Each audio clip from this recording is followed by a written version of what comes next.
চলুন শুরু করা যাক আজকের এপিসোড।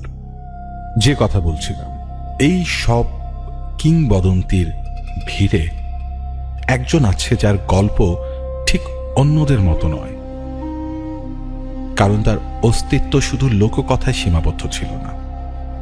তার নাম পাওয়া যায় রাজ দরবারের নথিতে, যুদ্ধের দলিলে, শত্রুর অভিযোগে আর চার্চের অভিশাপে।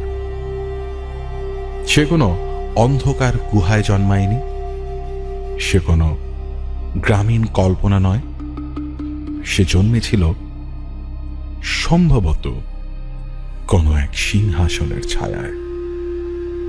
একজন মানুষ যিনি দিনের আলোতে ছিলেন শাসক আর রাতের অন্ধকারে একটা আতঙ্ক। ইতিহাস তাকে মনে রেখেছে ভিন্ন নামে। কেউ বলেছে এক মহান যোদ্ধা, কেউ বলেছে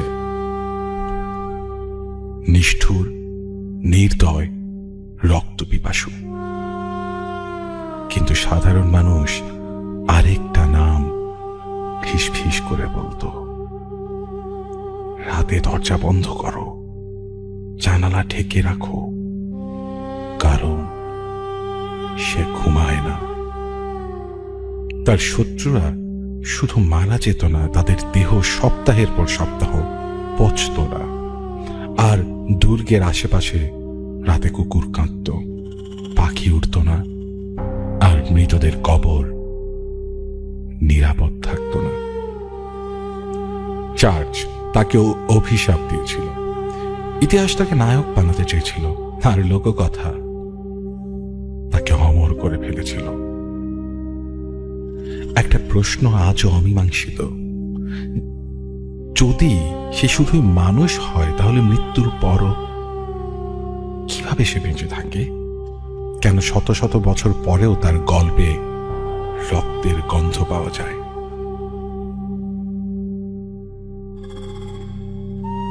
আজ আমরা গল্প বলবো না কোনো দানবের, আজ আমরা খুঁজব একটা মানুষের সীমা কোথায় ভেঙে গিয়েছিল। আজ আমরা দেখব কিভাবে ইতিহাস একটা নাম মুছে ফেলতে চেয়েছিল, কিন্তু ভয় তাকে বাঁচিয়ে রেখেছে।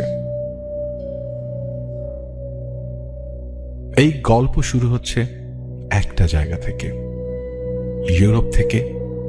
আমরা এগিয়ে যাব।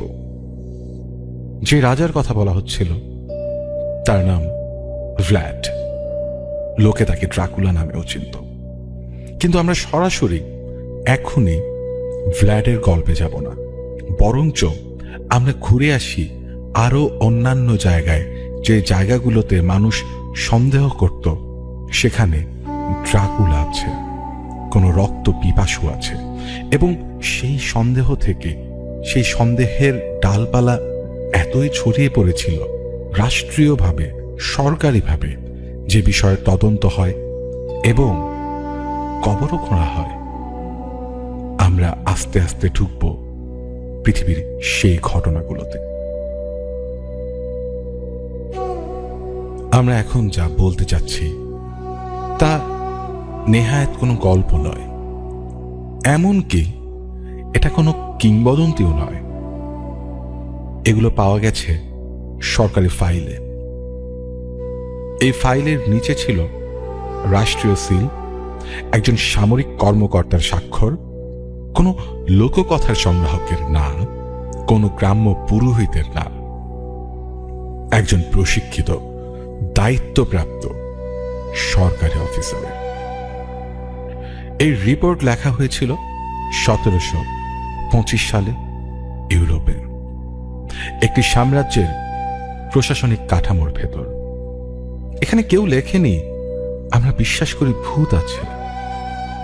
এখানে লেখা হয়েছিল গ্রামবাসীর অভিযোগের প্রেক্ষিতে কবর খননের অনুমতি প্রদান করা হলো।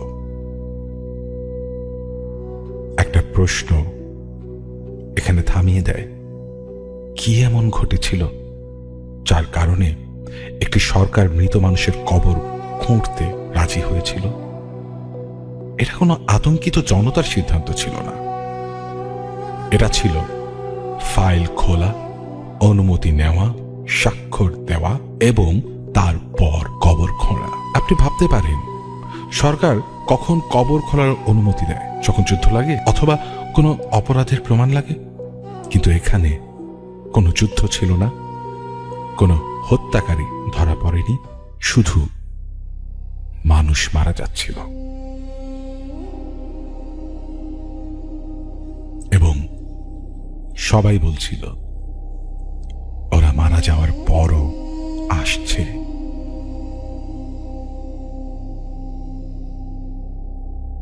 এই মুহূর্তে ভয়টা কবরের ভেতরে নেই, ভয়টা এখানে, যখন প্রতিষ্ঠানগুলো যুক্তির খেলা ছেড়ে দেয়।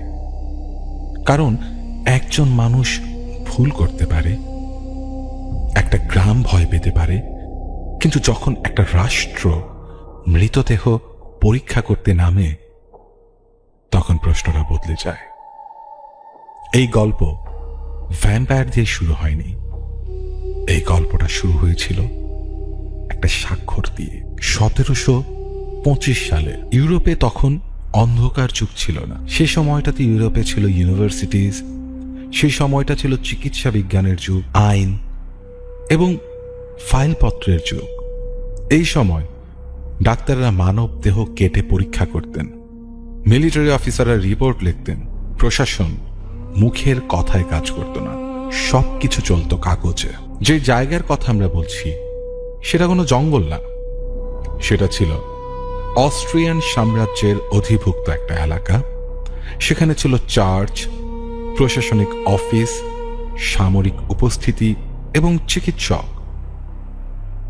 অর্থাৎ যদি কেউ বলে ওরা কুসংস্কারাচ্ছন্ন ছিল, তাহলে প্রশ্ন আসে কেন ডাক্তার রিপোর্ট লিখেছিল, কেন মিলিটারি সিল লাগানো হয়েছিল। এই সময় ইউরোপে একটা বিষয় খুব গুরুত্বপূর্ণ ছিল, মৃত্যুর কারণ নির্ধারণ। কারণ ভুল মৃত্যু মানে আইনি সমস্যা, সম্পত্তির সমস্যা এবং চার্চের প্রশ্ন। তাই কাউকে কবর দেওয়ার আগে সব কিছু যাচাই করা হতো। তবু এই সময়ই একটা অদ্ভুত প্যাটার্ন দেখা যায়। একটা গ্রামে একজন মারা যায়, তারপর আরেকজন, তারপর আরেকজন। সবাই বলছিল ওরা অসুস্থ হয়ে মরেনি। আরো অদ্ভুত ছিল এই মৃত্যুগুলো একটা নির্দিষ্ট কবরের পর শুরু হচ্ছিল। গ্রামবাসীরা প্রথমে প্রশাসনের কাছে যায়নি, তারা গেছে চার্চে। চার্চ প্রথমে বলেছিল ভয় পেও না, ডাক্তার বলেছিল প্রমাণ আনো। প্রমাণ বলতে তারা কি আনবে? মৃত মানুষ তো কথা বলে না। তাই যা করা হয়েছিল আজকের দৃষ্টিতে অস্বাভাবিক, কিন্তু তখনকার নিয়মে যৌক্তিক। একটা আবেদন লেখা হয়, সেই আবেদনে লেখা ছিল একাধিক মৃত্যুর কারণ অজ্ঞাত রয়েছে, একই ব্যক্তির নাম বারবার উঠে আসছে। এই আবেদন গ্রামেই আটকে থাকেনি, এটা গেছে ঊর্ধ্বতন কর্মকর্তার কাছে এবং সেখান থেকেই গল্পটা ভয়ঙ্কর হয়ে ওঠে। কারণ এই আবেদনে ভ্যাম্পায়ার শব্দ প্রথমে ছিল না, শব্দটা আসার আগেই সরকার নড়ে চড়ে উঠেছিল। প্রশ্নটা তখন ছিল না এটা কি দানব, প্রশ্নটা ছিল কেন মানুষ মারা যাচ্ছে। আর এটাই সবচেয়ে ভয়ঙ্কর অংশ, কারণ যখন কোনো সমাজ যুক্তির ভেতরে থেকেও ভেঙে পড়ে তখন ভয় কল্পনা থেকে আসে না। আমরা যেখানে ছিলাম 1725 সালে সার্বিয়ার সেই ছোট্ট গ্রাম কিসিলোভা। এই গ্রামের নাম ইতিহাসে ঢুকেছে কোনো যুদ্ধের জন্য না, ঢুকেছে একটা নামের কারণে, পিটার প্লোগোজভিটস। পিটার মারা যান স্বাভাবিক কারণেই, কোনো সহিংসতা না, কোনো রহস্য না। চার্চের নিয়ম মেনে তাকে কবর দেয়া হয়। মৃত্যুর পরের 8 দিনের মধ্যে গ্রামে 9 জন মারা যায়। সবাই মারা যাওয়ার আগে একই কথা বলেছিল, পিটার আমার কাছে এসেছিল। প্রশ্নটা এখানে না ওরা ভয় পেয়েছিল কিনা, প্রশ্নটা হলো 9 জন মানুষ একই কথা কেন বলবে? ডাক্তার ডাকা হয়, ডাক্তার বলেন এটা অসুস্থতা হতে পারে। চার্চ বলে ভয় ছড়িও না, কিন্তু মানুষ মারা যাওয়া থামেনি। এখানে একটা বিষয় লক্ষ্য করুন, কেউ বলেনি আমরা দানব দেখেছি, ওরা বলছে একজন মৃত মানুষ আমাদের ঘরে এসেছে। গ্রাম প্রধান একটা আবেদন লেখেন। এই আবেদনটি অস্ট্রিয়ান সামরিক কর্তৃপক্ষের কাছে পাঠানো হয়। এই ফাইলে লেখা ছিল গ্রামবাসীদের মধ্যে অজানা আতঙ্ক ছড়িয়ে পড়েছে, মৃত্যুর কারণ অনির্ধারিত। এখন আসে সবচেয়ে ভয়ঙ্কর অংশ। একজন সামরিক কর্মকর্তা গ্রামে আসেন, তার নাম ইতিহাসে রয়ে গেছে, ফ্রমবাল্ড। ফ্রমবাল্ড কোনো লোককথা শোনার জন্য আসেননি, তিনি এসেছেন যাচাই করতে, তদন্ত করতে। তিনি আদেশ দেন কবর খনন করা হবে। পিটারের কবর খোলা হয়।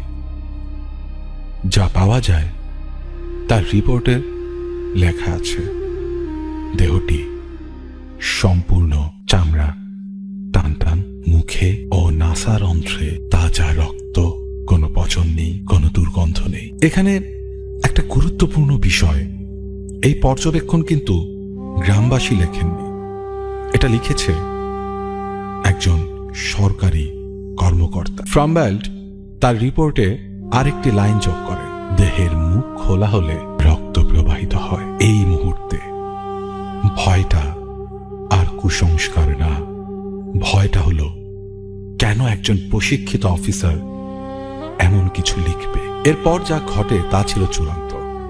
গ্রামবাসীর অনুরোধে পিটারের দেহে কাঠের খুঁটি প্রবেশ করানো হয়। রিপোর্টে লেখা, এই সময় দেহ থেকে প্রচুর রক্ত নির্গত হয়। এরপর দেহ পুড়িয়ে ফেলা হয়। এই ঘটনার পর গ্রামে আর কেউ মারা যায়নি। এই কেসটি এখানেই শেষ হতে পারত। একটা অদ্ভুত ঘটনা, একটা ভুল ব্যাখ্যা। কিন্তু এই রিপোর্ট ভিয়েনা পাঠানো হয় এবং সেখান থেকে আরেকটি রিপোর্ট আসে, আরেকটি গ্রাম, আরেকটি নাম। এবং তখনই সরকার বুঝতে পারে এটা কোনো একক ঘটনা নয়। 1726 সাল, পিটার প্লোগোজোভিৎসের ঘটনার 1 বছরেরও কম সময় পার হয়েছে। অন্য একটি গ্রাম, ভিন্ন জায়গা, কিন্তু প্রশাসনিক কাঠামো একই। গ্রামের নাম মেডভেজা। আর যে নামটা এবার সামনে আসে, আর্নল্ড পাউলে। আর্নল্ড ছিলেন একজন সাবেক সৈনিক, খুবই ডিসিপ্লিনড, শারীরিকভাবে শক্তিশালী। গ্রামবাসীর ভাষায় অস্বাভাবিক কিছু ছিল না তার মধ্যে। আর্নল্ড মারা যান একটা দুর্ঘটনায়, ঘোড়ার আঘাতে। সবকিছু খুবই সাধারণ। মৃত্যুর কয়েক সপ্তাহ পর গ্রামে অদ্ভুত অসুস্থতা শুরু হয়। মানুষ মারা যায়, একজন নয়, 2 জন নয়, একটার পর একটা। এবং প্রত্যেকেই মৃত্যুর আগে একই অভিযোগ তোলে, আর্নল্ড আমাদের গলায় চেপেছিল। এবারের ঘটনাগুলোতে ইন্টারেস্টিং ব্যাপার ছিল, এই অভিযোগগুলো একই রাতে হয়নি। এগুলো এসেছে ভিন্ন ভিন্ন দিনে, ভিন্ন ভিন্ন মানুষের মুখ থেকে। ডাক্তার ডাকা হয়, চার্চে জানানো হয়, প্রশাসনকে ইনফর্ম করা হয়, এবং এবার সরকার শুধু শোনেনি, তারা তদন্তও শুরু করে। একটা পূর্ণাঙ্গ মেডিকেল কমিশন গঠন করা হয়। এই কমিশনে ছিলেন সামরিক চিকিৎসক, সার্জন এবং প্রশাসনিক কর্মকর্তা। এই কমিশন কবর খোঁড়ে, একটা নয়, একাধিক। আর্নল্ড পাউলের কবর যখন খোঁড়া হয়, রিপোর্টে লেখা হয় দেহটি অস্বাভাবিকভাবে সংরক্ষিত। চামড়া নষ্ট হয়নি, চোখ বসে যায়নি, মুখে রক্তের দাগ। কিন্তু এখানেই শেষ না। যারা আর্নল্ডের মৃত্যুর পর মারা গিয়েছিল তাদের কবর খোঁড়া হয় এবং কমিশন একটা অদ্ভুত জিনিস লক্ষ্য করে। যাদের মৃত্যু ঘটেছে তাদের অনেকের দেহেও একই লক্ষণ দেখা যায়। এখানে ভয়ঙ্কর ব্যাপার এটা না যে একটা মৃত মানুষ ফিরে এসেছে, ভয়টা হলো এই মৃত্যুটা ছড়াচ্ছে। কমিশন রিপোর্টে প্রথমবারের মতো একটি শব্দ লেখা হয়, ভ্যাম্পায়ার। এই শব্দটি গল্পের জন্য লেখা হয়নি, এই শব্দটি লেখা হয়েছে একটি মেডিকেল রিপোর্টে। এই রিপোর্ট ভিয়েনায় পাঠানো হয়, সাম্রাজ্যের কেন্দ্র। সেখান থেকে নির্দেশ আছে এ ধরনের সব কেস ফাইল করতে হবে। এই নির্দেশের পর আর কোনো গ্রাম একাই সিদ্ধান্ত নেয়নি, সবকিছু পরিণত হয় একটা প্রসেসে। কবর খোঁড়া হয়, দেহ পরীক্ষা করা হয়, রিপোর্ট লেখা হয়, সিল মারা হয়। ভয় এখানে আর কোনো লোককথা না, ভয় এখানে ফাইল নম্বর পেয়েছে। এই মুহূর্তে একটা প্রশ্ন জন্ম নেয়, যদি এটা কুসংস্কার হয় তাহলে কেন ডাক্তাররা একমত হলো? যদি এটা সবারই কোনো ভ্রম হয় তাহলে কেন প্রতিবার একই লক্ষণ দেখা গেল? এবার একটু থামুন। এখানে কোনো দানব নেই, কোনো অভিশাপ নেই, শুধু মানব দেহ। 1720-এর দশকে ডাক্তাররা যা দেখেছিলেন তা আজ আমাদের কাছে বিজ্ঞানের অংশ, কিন্তু তখন এগুলো ছিল অজানা। মৃত্যুর পর মানব দেহ কি করে তা তখন সম্পূর্ণভাবে বোঝা যেত না। ডাক্তাররা যখন কবর খুঁড়ে দেহ তুলতেন তারা দেখতেন পেট অস্বাভাবিকভাবে ফুলে আছে। এই ফুলে যাওয়ার কারণ ভেতরে জমে থাকা গ্যাস, কিন্তু তখন এই গ্যাসের ব্যাখ্যা কারো জানা ছিল না। তাই মনে হতো দেহটি কিছু গিলে ফেলেছে, আর যখন চাপ পড়ত মুখ দিয়ে রক্ত বেরিয়ে আসত। এই রক্ত আসলে ছিল ভেতরের তরল, কিন্তু রিপোর্টে লেখা হতো তাজা রক্ত। আরেকটি বিষয়, মৃত্যুর পর চামড়া শুকিয়ে যায়, ফলে চুল আর নখ বেরিয়ে এসেছে বলে মনে হয়। ডাক্তাররা লিখেছেন চুল আর নখ মৃত্যুর পরও বৃদ্ধি পেয়েছে। আজ আমরা জানি এটা ভ্রম, কিন্তু তখন এটা ছিল অস্বাভাবিক। আর আছে আরেকটা অস্বস্তিকর বিষয়, কিছু দেহ থেকে শব্দ বের হতো। গ্যাস বের হবার সময় এক ধরনের গোঁকো শব্দ, কিন্তু যারা শুনত তারা শুনত একটা কণ্ঠ। এখন প্রশ্ন আসে, সব কিছুরই যদি বৈজ্ঞানিক ব্যাখ্যা থাকে তাহলে ভয়টা কোথায়? ভয়টা এখানে, এই লক্ষণগুলো একটা দেহে নয়, একই লক্ষণ দেখা যাচ্ছিল একাধিক দেহে, একাধিক গ্রামে, একাধিক রিপোর্টে। একই শব্দ, একই পর্যবেক্ষণ, একই সিদ্ধান্ত। এখান থেকেই একটা ভয়ঙ্কর রূপ নেয়। ডাক্তাররা আর ভুল খুঁজছিলেন না, তারা খুঁজছিলেন কারণ। আর মানুষের মন যখন কারণ খুঁজে পায় না তখন সে নাম দেয়। এই নামটাই ভ্যাম্পায়ার এই নামটা কল্পনা থেকে আসেনি, এটা এসেছে মানুষের বাস্তব জীবন থেকেই। এবং যখন এই শব্দটা ফাইলে ঢুকে যায়, ভয় আর থামে না, ভয় সংক্রামক হয়ে ওঠে। এই পর্যায়ে কিছু একটা বদলে যায়। ভয় আর একটা গ্রামের মধ্যে সীমাবদ্ধ থাকে না, কারণ রিপোর্ট জমা হতে থাকে একটার পর একটা। সব রিপোর্টে ভাষা আলাদা, হাতের লেখা আলাদা, কিন্তু পর্যবেক্ষণ এক। ভিয়েনায় বসে কেউ ভাবেনি এটা কেবল গল্প। একই বিষয় বারবার উঠে আসছিল। মৃত্যুর পরও দেহে পরিবর্তন ঘটছে। এই মুহূর্তে সরকারের সামনে দুটি পথ: এক, সবকিছু অস্বীকার করা; দুই, সবকিছু নথিভুক্ত করা। সরকার দ্বিতীয় পথটাই বেছে নেয়। নির্দেশ জারি হয়, এ ধরনের ঘটনাগুলো নিয়মিতভাবে রিপোর্ট করতে হবে।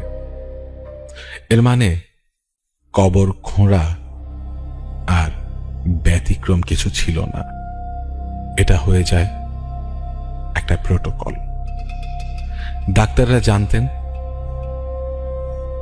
কোন দেহ খুলতে হবে, কি লক্ষণ খুঁজতে হবে, কিভাবে লিখতে হবে। চার্চ জানত কখন প্রার্থনা থামাতে হবে, কখন প্রশাসন ডাকতে হবে। আর গ্রামবাসীরাও জানত ভয় পেলে কোথায় যেতে হবে। ভয় এখন আর অজানা না, ভয় সংগঠিত। কিছু গ্রামে মানুষ রাতের বেলা ঘুমানো বন্ধ করে দেয়, আর কিছু জায়গায় কবরের পাশে পাহারা বসে। কিন্তু কেউ প্রশ্ন করছিল না এটা আদৌ সত্য কিনা। প্রশ্নটা বদলে গিয়েছিল। প্রশ্নটা এখন পরেরটা কে। এই সময়ই একটা শব্দ সীমান্ত পার হয়, ভ্যাম্পায়ার।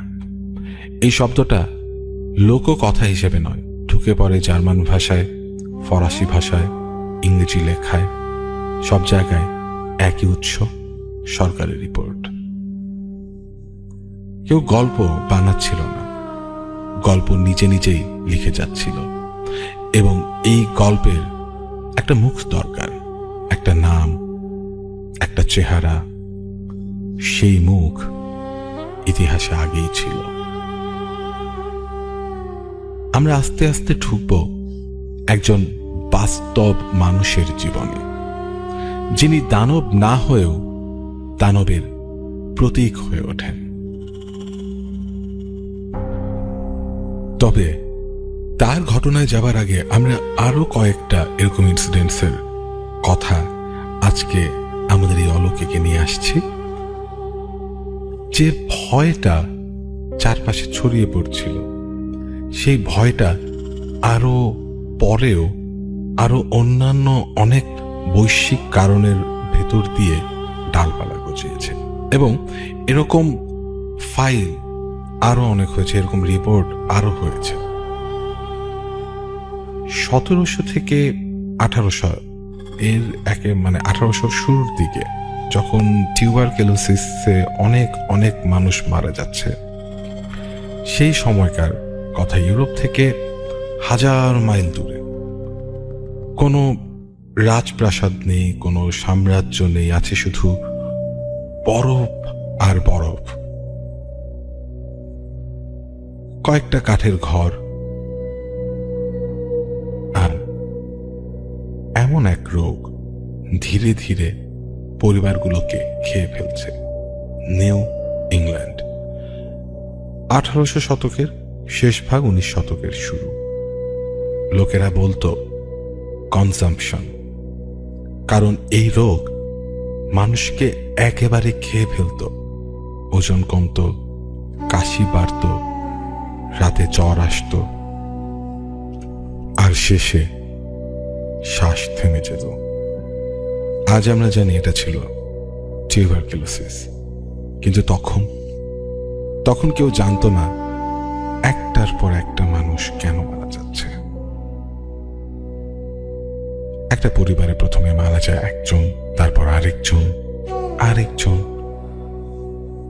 আর আশ্চর্যের বিষয়, প্রথম যে মারা গেছে তার মৃত্যুর পরই যেন বাকিদের অবস্থা খারাপ হতে শুরু করে। গ্রামে ফিসফাস ছড়ায়, ও ফিরে আসছে। আমাদের যে সকল ফিকশন বা যে সকল গল্প উপন্যাস করে উঠেছে সেই সময়কে প্রেক্ষাপটকে কেন্দ্র করে, সেখানে কিন্তু আমরা জানি যে আমাদের এখানেও কিন্তু ওলা বিবি এবং আরো এরকম নাম প্রচলিত ছিল সেই সমস্ত রোগগুলিকে কেন্দ্র করে। তো আমরা যেখানে ছিলাম, লোকেরা বিশ্বাস করতে শুরু করলো মৃতরা জীবিতদের জীবন শুষে নিচ্ছে। রাতে যখন কাশির শব্দ শোনা যায়, যখন ঘরে বাতি নিভে যায়, তখন মনে হতো কেউ একজন দাঁড়িয়ে আছে দরজার পাশে। দেখা যায় না, কিন্তু অনুভব করা যায়। কোনো ডাক্তার নয়, সরকারি আদেশ নয়, পরিবারই সিদ্ধান্ত নেয় কবর খুঁড়তে হবে। কারণ তাদের মতে যদি মৃতরা শান্ত না হয় তাহলে জীবিত কেউই বাঁচবে না। কবর খোঁড়া হয়, আর তখনই শুরু হয় আসল ভয়। অনেক দেহে দেখা যায় চুল লম্বা মনে হচ্ছে, নখ বড়, মুখের চারপাশে কালচে দাগ। আজ আমরা জানি এগুলো পচনের স্বাভাবিক ফল, কিন্তু তখন এই চিহ্নগুলোর একটাই মানে, ও এখনো বেঁচে আছে। গ্রিসওল্ড, কানেকটিকাটে একটা কবর আজও আলাদা করে কথা বলে। শুধু হাড়, কিন্তু হাড়গুলো সাজানো ছিল খুলি আর উরুর হাড় দিয়ে একটা স্কাল অ্যান্ড ক্রস বোনস চিহ্ন। কোনো জলদস্যুর গল্প নয়, এটা ছিল একটা সতর্কতা। এই মানুষটাকে নিরাপদ করতে হয়েছিল।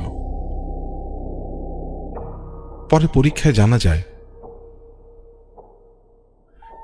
এই ব্যক্তি সম্ভবত টিউবারকিউলোসিসে মারা গিয়েছিল, কিন্তু তার পরিবার, তারা নিশ্চিত ছিল ও বেঁচে থেকে তাদের মারছে। এখানে ভ্যাম্পায়ার কোনো দানব ছিল না। ভ্যাম্পায়ার ছিল একটা ব্যাখ্যা, একটা শেষ চেষ্টা, একটা অসহায় সিদ্ধান্ত। 1892 সাল, রোড আইল্যান্ডের এক ছোট্ট শহর এক্সেটার। এই সময়টায় বিজ্ঞান অনেক দূরে এগিয়ে গিয়েছে। ডাক্তার আছে, রোগের নাম জানা, কিন্তু ভয় এখনো ঠিক ততটাই শক্তিশালী। ব্রাউন পরিবার তাদের পরিবারে একটার পর একটা মানুষ হারাচ্ছিল। মা, মেয়ে, তারপর আরেক মেয়ে। শেষে অসুস্থ হয়ে পড়ে এডউইন ব্রাউন। গ্রামের লোকেরা ফিস করে বলে এটা স্বাভাবিক না। কেউ একজন প্রস্তাব দেয় মৃতদের একজন এখনো জীবিতদের শক্তি নিচ্ছে। আর আশ্চর্য ব্যাপার হলো এই প্রস্তাবটা পুরোপুরি বাতিল করা হয়নি। 1892 সালের 17 মার্চ কবর খোঁড়া হয়। 3টি কবর খোঁড়া হয়। দুজনের দেহ পুরোপুরি পচে গেছে, কিন্তু তৃতীয়টি, মার্সি লেনা ব্রাউন, সে মারা গিয়েছিল শীতকালে। বরফে ঢাকা কবর, তার দেহ অন্যদের তুলনায় ভালোভাবে সংরক্ষিত। গ্রামবাসীদের কাছে এই একটা ব্যাপারই যথেষ্ট ছিল। তার হৃৎপিণ্ডে জমাট বাঁধা রক্ত পাওয়া যায়। আজ আমরা জানি এটা স্বাভাবিক, কিন্তু তখন এই দৃশ্যটা ছিল চূড়ান্ত প্রমাণ। মার্সির হৃৎপিণ্ড আর লিভার একটা পাথরের ওপর পুড়িয়ে ফেলা হয়, ছাই বানানো হয়, আর সেই ছাই মিশিয়ে দেওয়া হয় পানিতে। ওই পানিটাই এডুইনকে খাওয়ানো হয়। ওষুধ হিসেবে। এরিন ব্রাউন 2 মাসের মধ্যে মারা যায়। ভ্যাম্পায়ার মরেছিল কিনা কেউ জানে না, কিন্তু নিশ্চিতভাবে বলা যায় এই গল্পে কেউ বাঁচেনি। মার্সি ব্রাউন ছিল শেষ দিকের এক ঘটনা।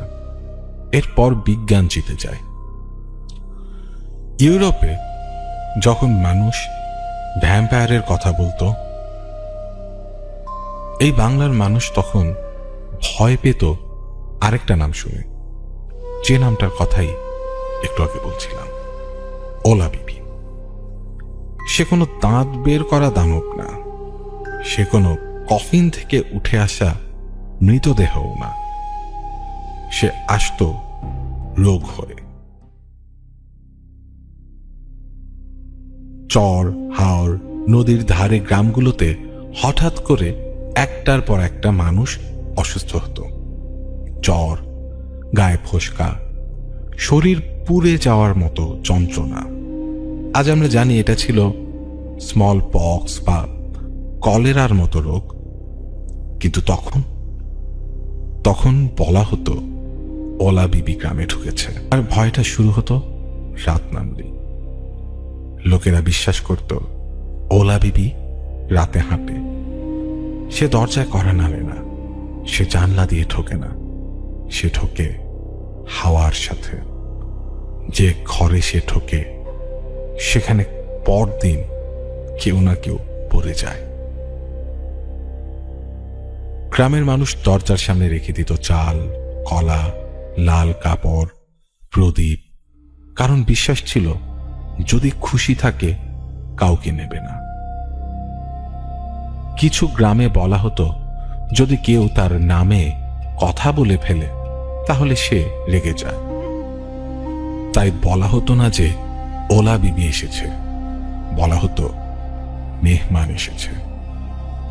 এই ভয়টা ছিল নীরব, কেউ চিৎকার করত না, কেউ দৌড়াতো না, সবাই অপেক্ষা করত কার পালা। ওলা বিবি একা ছিল না, বাংলার গ্রামগুলোতে ভয়ের আলাদা আলাদা নাম ছিল। যেমন শীতলা মাতা। শীতলা, যার নামেই আছে শীতলতা। সে রোগ দিত, আবার তাকেই শান্ত করতে হতো। আরেকটা ছিল ডাইনি। যখন কোনো শিশু মারা যেত কারণ ছাড়া, গ্রাম বলতো ডাইনি লেগেছে, আর তখন ভয়টা মানুষ থেকে মানুষের দিকে ঘুরে যেত। সুন্দরবনের দিকে এরকম আরেকটা নাম ছিল বনবিবি। সুন্দরবনের মানুষ জানে বন সব ভয় খারাপ ভাবে নিয়ে আসে না, বনবিবি রক্ষা করে। কিন্তু যদি নিয়ম ভাঙে কেউ, বন কাউকে ছাড়ে না। আমাদের এই অঞ্চলের গল্পগুলোতে কেউ কফিন ভাঙে না, কেউ দাঁত দেখায় না, কিন্তু মানুষ মারে, পরিবার ভাঙে। কারণ ভয় সবসময় রক্ত চায় না, কখনো কখনো ভয় শুধু অপেক্ষা করে।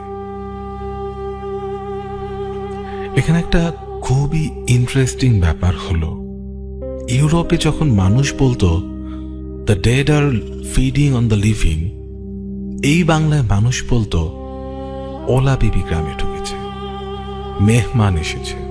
নাম আলাদা, ভাষা আলাদা, কিন্তু ভয় ছিল এক। সার্বিয়ায় একজন মারা গেল, তারপর আরেকজন। গ্রাম বলল ভ্যাম্পায়ার। আর বাংলায় এক ঘরে জ্বর, পরের ঘরে ফোসকা, তারপর কাশি আর নীরবতা। গ্রাম বলল ওলা বিবি। দুই জায়গাতেই প্রশ্নটা ছিল কেন থামছে না। ইউরোপে মানুষ কবর খুঁড়ল, কারণ বিশ্বাস ছিল যদি মৃত শান্ত না হয় জীবিত মরবে। বাংলায় মানুষ কিন্তু কবর খুঁড়ল না, কিন্তু দরজার সামনে রেখে দিল চাল, কলা, লাল কাপড়, কারণ বিশ্বাস ছিল যদি বিবি খুশি থাকে কাউকে নেবে না। একটা সমাজ লড়ল লোহার শলাকা দিয়ে, আরেকটা সমাজ লড়ল প্রদীপ আর প্রার্থনা দিয়ে, কিন্তু উদ্দেশ্য একটাই, আর যেন কেউ নেমে মরে। ইউরোপে কবর খুলে দেখা হলো দেহ পচেনি, মুখে রক্ত। মানুষ বলল প্রমাণ। বাংলায় একজন রাতে সুস্থ, সকালে জ্বরে অচেতন মানুষ বলল ও এসেছে। আজ আমরা জানি একটা ছিল ডিকম্পোজিশন আর একটা ছিল ইনফেকশন, কিন্তু তখন দুটোই ছিল অজানা, আর অজানার নাম দিলেই ভয় জন্ম নেয়। ইউরোপে বলতো ভ্যাম্পায়ার রাতে আসে, বাংলায় বলা হতো ওলা বিবি রাতে হাঁটে। দুই জায়গাতেই রাত ছিল বিপজ্জনক, কারণ রাতে কেউ দেখত না, শুধু অনুভব করত।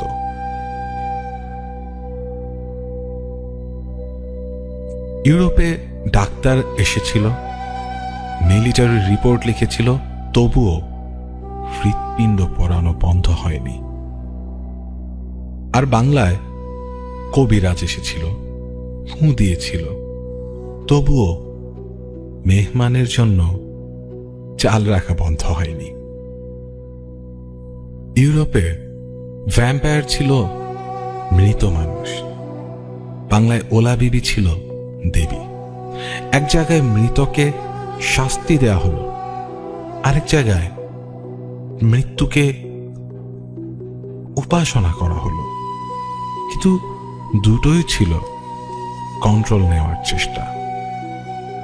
ভ্যাম্পায়ার আসলে দাঁতওয়ালা দানব না, ওলা বিবিও কোনো ছায়ামূর্তি না। এরা জন্ম নেয় যখন মৃত্যু আসে আর উত্তর আসে না।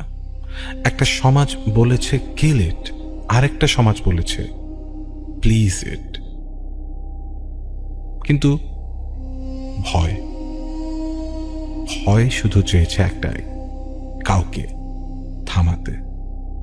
নাম বদলেছে, সময় বদলেছে, কিন্তু যদি আজ একটার পর একটা একইভাবে মরতে শুরু করে, তাহলে সেটাকে এখন আর আগের মতো নাম দেয়া হয় না।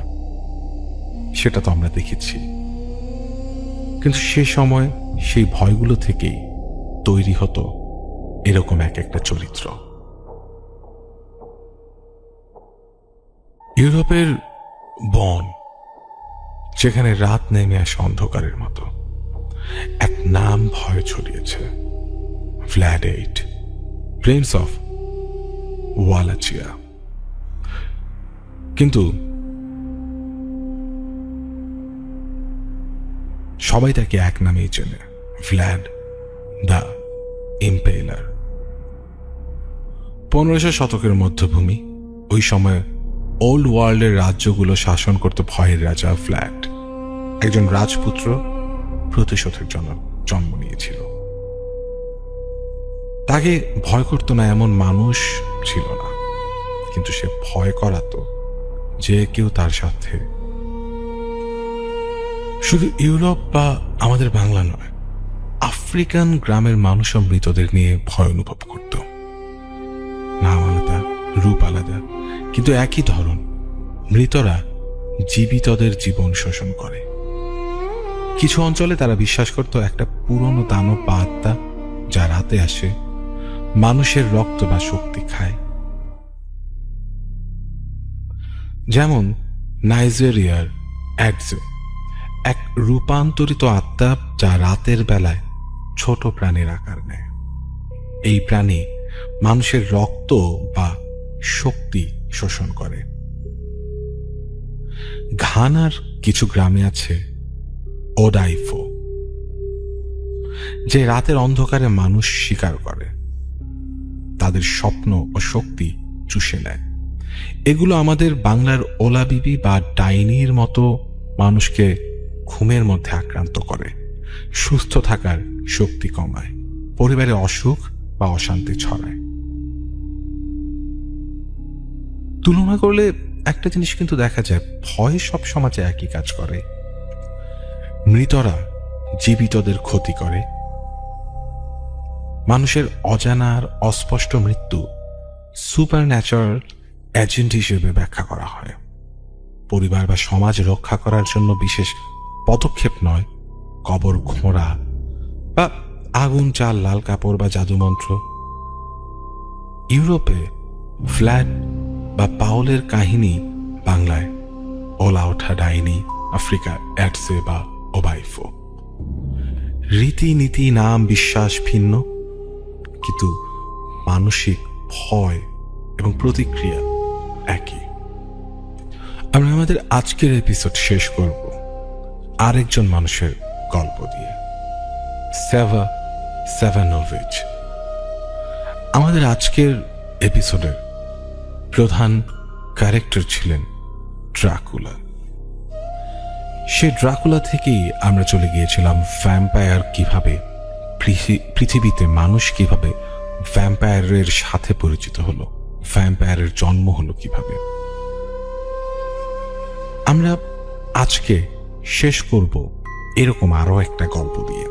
দূর সার্বিয়ার অন্ধকার বন, এক ছোট গ্রামে বসবাস করত মানুষ। সবাই জানতো রাত্রে সেই জায়গায় কিছু আসে, আর তার নাম সেভা সেভানোভিচ। সেভা ছিল কেবল মানুষ নয়, এক প্রেতাত্মা যা রাতে বেরিয়ে পড়ত, গ্রামের মানুষদের রক্ত শোষণ করত। যারা রাতের দিকে বের হতো তারা আর ফিরে আসতো না, শুধু ছায়া দেখা যেত, শব্দ শোনা যেত, হৃদয় থেমে যাওয়ার মতো হাহাকার। গ্রামবাসীরা বলতো সেভা প্রবেশ করত তাদের ঘরে, বালিশের নিচে লুকিয়ে। মানুষ কাঁপত কিন্তু দেখতে পারত না। যে পরিবারে রাত্রে অসুস্থ হয়ে পড়ত, গ্রাম বলতো সেভা কাজ করেছে। কেউ সাহস করত না এর বিরুদ্ধে কিছু করতে, কারণ চোখে না দেখা গেলেও মৃত্যু নিশ্চিত ছিল। কিছু লোক চেষ্টা করেছিল কবর খোঁড়া, আগুন জ্বালানো বা অন্যান্য কিছু রীতি করতে, কিন্তু সেভা ছিল দ্রুত, নিখুঁত এবং অদৃশ্য।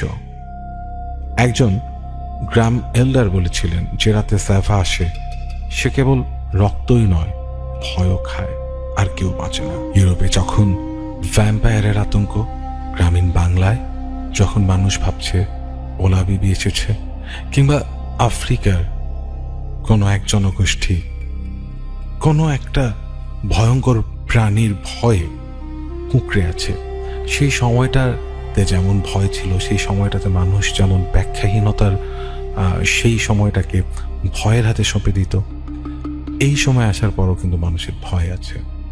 এখনো যে কেবলমাত্র দৃশ্যমান জিনিসকেই মানুষ ভয় পায় তা নয়, এখনো অনেক অদৃশ্য ভয় আমাদের চারপাশে ঘুরে বেড়ায়। আমরা এখনো এমন কিছু দেখি যা আমাদের ভাবতে বাধ্য করে। বিজ্ঞান সবকিছুর ব্যাখ্যা দিলেও কিছু কিছু ক্ষেত্রে এখনো পর্যন্ত মানুষ অসহায়, এবং এখনো পর্যন্ত মানুষ মনে করে যে এই ব্যাপারগুলো আসলেই সুপার ন্যাচারাল, এই ব্যাপারগুলো ব্যাখ্যা করা হয়তো সম্ভব না। কিন্তু আমরা আসলে কখনোই জানি না যে সময়টা আসছে সেই সময়টাতে আসলে ফেলে আসা সময়কে কেমন দেখাবে। কিন্তু যে বিষয়টা বর্তমান সেটা হচ্ছে ভয়। সেটার ব্যাখ্যা থাকুক আর না থাকুক, যে সময়টাতে সেটা ছড়াচ্ছে সেই সময়টার ভয়টাকে আমরা কখনোই অস্বীকার করতে পারি না। অলৌকিকে আমরা নিয়ে আসি সেই ভয়টাকে, কারণ সবকিছুর ভেতরেও, সবকিছুর পরেও এই ভয় বিষয়টাকে মানুষ এন্টারটেনমেন্ট হিসেবেও নিতে চায়। মানুষ যেমন দুঃখবোধ কেউ গ্রহণ করতে চায়, মানুষ মিথ্যা জেনেও হাসিকে গ্রহণ করতে চায়, মানুষ ভয়টাও পেতে চায়। আর সেই ভয়গুলোর বাস্তব চিত্রগুলো আমরা নিয়ে আসার চেষ্টা করি আমাদের অলৌকিকে। সামনের এপিসোডে আমরা নিয়ে আসবো পৃথিবীর আরো ভয়ঙ্কর কিছু ক্যারেক্টারের কথা, এবং আপনাদেরকেও বলছি আপনারা আপনাদের ভয়ের ঘটনাগুলো আমাদেরকে পাঠান, আপনাদের ভয়ের কথাগুলো আমাদেরকে জানান, আর সেগুলো নিয়ে আমরা আসবো আমাদের অলৌকিকে। আর সেই সাথে আপনি জানেন আমরা কিছুদিন আগে চার্লস ম্যানসনকে নিয়ে কথা বলেছিলাম। আমাদের স্টুডিওতে গেস্ট হিসেবে এসেছিল একজন। আমরা সামনে এরকম অদ্ভুত ক্যারেক্টার এবং এরকম ডিস্টার্বিং ক্যারেক্টার নিয়ে আরও এপিসোড করব, এবং আপনিও চলে আসতে পারেন আমাদের স্টুডিওতে। যদি আপনি স্টুডিওতে আসতে চান, আমাদেরকে ইমেইল করে জানান, আমরা অলৌকিক@gmail.com এই ইমেইল অ্যাড্রেসে। আমাদের আজকের এপিসোড আমরা এখানেই শেষ করছি। ভয়ের সাথে শুরু করে আমরা ঘুরে আসলাম পৃথিবীর নানা প্রান্ত। আমরা জানার চেষ্টা করলাম মানুষের মনের ভেতর যে ভয়গুলো জন্ম নিত, সেই ভয়গুলো কি কি নামে ছড়াতো, এবং আমরা এটাও দেখে আসলাম আমরা বা পৃথিবীর বিভিন্ন প্রান্তের মানুষ কিভাবে সেই ভয়টাকে প্রতিহত করার চেষ্টা করে। আমাদের আজকের এপিসোড এই পর্যন্তই। স্থানীয় পর্যায়ে প্রায় সময়ই পাশের এলাকার ছেলেরা আমাকে ভাড়া করে নিয়ে যেত, তবে সেটা ইউনিয়নের মধ্যে। 6-8-2003 আমি তখন 8ম শ্রেণীতে পড়াশোনা করি। পড়াশোনায় মনোযোগ একেবারেই কম। প্রেমটা ছিল ব্যাট বলের সাথে, পড়াশোনা কখনোই করতাম না। শুধুমাত্র নামেই ছিলাম ছাত্র, বাস্তবে নয়। সারাক্ষণ ক্রিকেট খেলা নিয়ে ব্যস্ত থাকতাম। এর জন্য মা, বাবা, বড় ভাই কিছু না বললেও মেজো ভাই আমাকে অনেক শাসন করত। আমি যখন একা থাকতাম তখন সে আমাকে অনেক বেশি পেটাতো, অনেক সময় অজ্ঞান হওয়ারও নজির আছে। যা হোক, এসব কথা বলতে চাচ্ছি না, তবে একটা কথা না বললেই নয়, আমি ছিলাম অত্যন্ত সাহসী, যা এলাকার সকলেই কম বেশি অবগত ছিল। আসলে ভয় শব্দটা আমার ব্যক্তিগত ডিকশনারিতে ছিল না। একদিন রাতে আমার ঘরে হঠাৎ ঠক ঠক শব্দ। তখন 10টা। যেহেতু আমার বাসা প্রত্যন্ত এক গ্রামে, তাই বিদ্যুৎ তখন আমাদের গ্রাম পর্যন্ত পৌঁছয়নি। হ্যারিকেন ছিল আমাদের আলো পাওয়ার প্রধান উপায়। আমি হ্যারিকেনের পাওয়ার বাড়িয়ে দিলাম এবং দরজার কাছে গিয়ে দরজা খুললাম। দেখি 15 বছরের এক কিশোর আমাকে জিজ্ঞেস করছে, তুমি কি রুদ্র? আমি বললাম, জি আমি রুদ্র। সে কিশোর ছেলেটা আমাকে বলল, তুমি কি